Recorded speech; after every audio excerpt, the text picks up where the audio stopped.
Tumsifu Yesu Kristo. Katika somo la kwanza tunaendelea kusikia habari ya Sauli na Daudi, na hapa kama tulivyosema jana ni kwamba Sauli alipata wivu juu ya Daudi, namna ambavyo Mwenyezi Mungu alikuwa upande wa Daudi, namna ambavyo Mungu alimwezesha Daudi hata kwenye vita akaweza kufanikiwa. Sasa Sauli anapata wivu na ile wivu inapelekea anapata hasira juu ya Daudi, na kwa kuwa anashindwa kuikontrol hasira yake, anatamani hata kumuua ili aendelee kuwa mfalme, lakini pia Daudi aweze kuondoka katika mikono yake. Lakini Mwenyezi Mungu yuko upande wa Daudi, na ndio maana hata tunajifunza mambo mengi juu ya Daudi.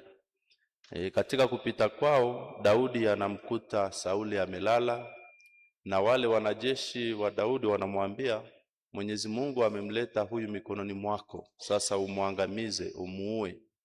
Lakini Daudi anasema, mimi siwezi kunyoosha mkono wangu juu ya mpako wa mafuta wa Mungu.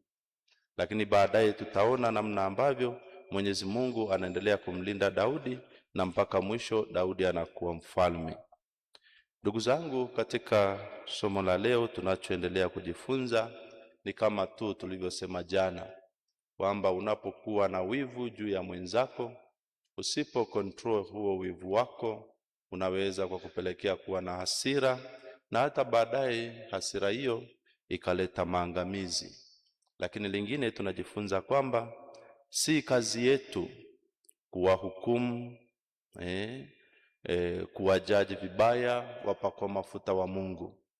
Daudi anawaambia hawa watumishi wake kwamba huyu ni mpaka mafuta wa Mungu, na sitaji kunyoosha mkono wangu juu ya bwana wangu. Lakini sisi tunajiuliza, ni mara ngapi tumekuwa tukiwateta wapakwa mafuta wa Mungu? Ni mara ngapi tumekuwa tukiwasema vibaya wapakwa mafuta wa Mungu? Ni mara ngapi maneno yetu yameleta makwazo kwa sababu pengine umemsema vibaya padre, mpakwa mafuta wa Mungu? Kwa hivyo Daudi naye anatufundisha leo kwamba unapokutana na shauri juu au jambo lolote juu ya mpako wa mafuta wa Mungu, basi unamwachia Mungu, ndiye ataamua na huyo mpako wa mafuta wake. Lakini lingine tunachojifunza juu ya Daudi ni kwamba Mwenyezi Mungu akiwa upande wako, na wewe ukimtumainia Mungu katika yale unayoyafanya, Mwenyezi Mungu atakulinda, Mwenyezi Mungu atakuongoza, Mwenyezi Mungu atakufanikisha. Na hilo ndio tunaliona juu ya Daudi. Alimtegemea Mungu tangu mwanzo, na aliendelea kuwa mwaminifu na mtii kwa Mwenyezi Mungu, na Mungu alimlinda.